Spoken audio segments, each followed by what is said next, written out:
দিয়েছি জলাঞ্জলি। আমি জানি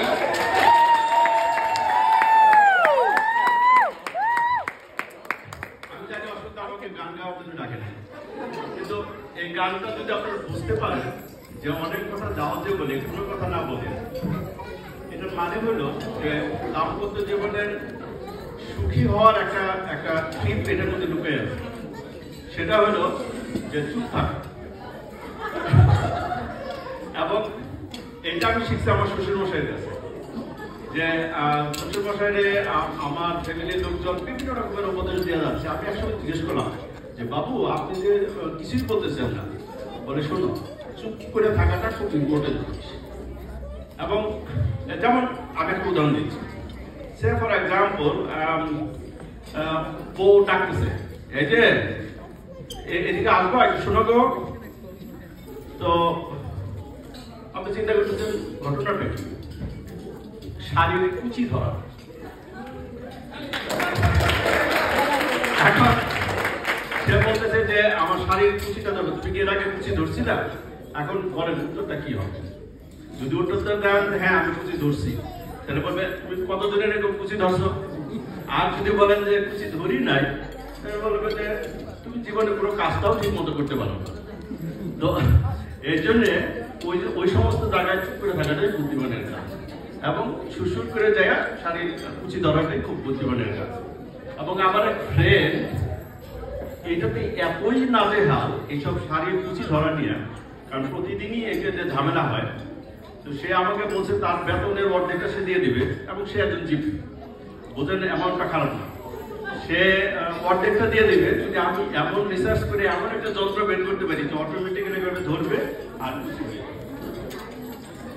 এই শারীরিক কথাতে একটা জিনিস মনে পড়লো, আমার এক ফ্রেন্ড আর কি, ওয়ার্কিং ফ্রেন্ড, সে কি করছে, ওই তার ওয়াইফ এরকম একটা শাড়ি পরছে, তো জিজ্ঞেস করছে শাড়িটা কেমন লাগতেছে।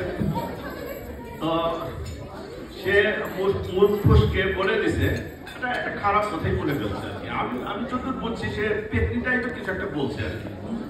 তো বলে দাদা আমার তো লাইফটা হেল হয়ে গেছে, মোটামুটি এক সপ্তাহ ধরে কোনো কথা হচ্ছে না, বাসায় বিভিন্ন রকমের জোরে জোরে শব্দ হচ্ছে, এটা ভাঙতেছে ওইটা ভাঙতেছে, কি করবো?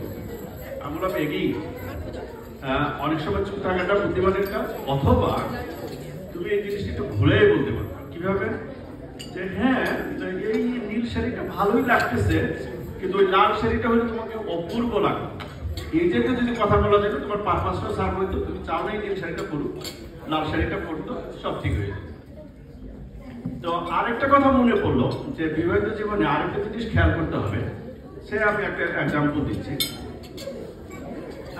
হাজব্যান্ড ওয়াইফ খুব কষ্ট করে ভালো রান্না বান্না করছে, এখন হাজব্যান্ডকে জিজ্ঞেস করছে এই রান্না কিরকম হয়েছে? অমৃতর মতো। মানে তুমি অমৃতর মতো বলতেছো, ছেলে জিজ্ঞেস করলাম, ছেলে বললো যে খুবই ভালো হয় না। বলো তো বিয়ে করে না, জানে না কখন কোথায় কি বলতে। তো আমার আসলে মনে হয় আমাদের ফ্রেন্ডের মধ্যে সবচেয়ে বেশি এক্সপিরিয়েন্স আছে এই যে বিবাহিত জীবনের। আমরা 25 বছর পার করছি, আর আমাদের হিন্দু ধর্মে একটা কথা বলা আছে যে আমাদের বিবাহিত জীবনটা হয় মানে যাকে আমরা বিয়ে করি সেটা 7 জন্মের বিয়ে।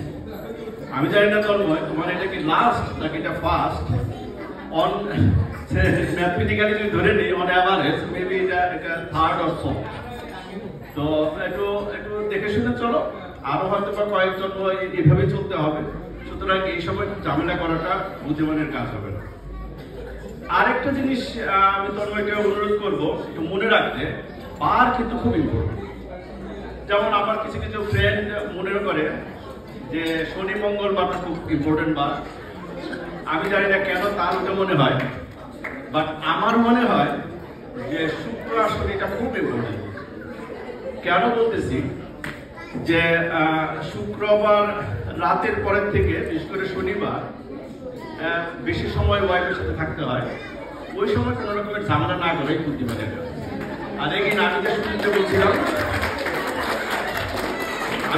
আমি যেটা মেন করতেছি যে ওই সময় বেশি সময় ওয়াইফের সাথে কাটা, অন্য সময় তো চাকরি বাকরি আমরা করি, বেশি দেখা হয় না, আসি ফিরি, খাওয়া দাওয়া করি, ঘুমাই করি। এই জন্য শুক্র শনিবারটা খুব ইম্পর্টেন্ট। এবং আরেকটা জিনিস আমি মনে করাই দিচ্ছি, বিশেষ করে শনিবারটা আমাদের প্রোগ্রাম থাকে এবং আমাদের বউদের কিন্তু শাড়ি টাড়ি করতে একটু সময় লাগে। এই জন্য বেটার হলো এইসব ব্যাপারে কোনো রকমের উত্তেজতার কোনো কথা না বলেই ভালো। যতটুকু সম্ভব তারা শাড়ি করুক, আর যদি নিমন্ত্রণ তুমি জানো যে 6টায়, বলে দাও 5টায়, তাই বলতে 6টার মধ্যে রেডি হয়ে গেছে। সুতরাং এইটাই একটা কাজ। যাই হোক, অনেক কথাই বললাম, অনেক ফাইজলামি করলাম। তো লাস্টে আমি একটা কথা বলতে চাই, আসলে আগের দিকগুলো বলে দাও, মেজাজ পান করার জন্য বলছি।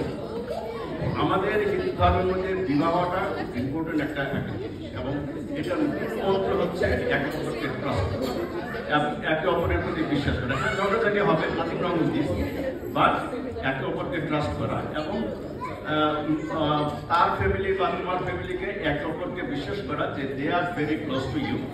এবং ওয়াইফ বা হাজব্যান্ড একটা জিনিস মনে রাখা উচিত যে he or she is the closest friend who has the same say maybe objective.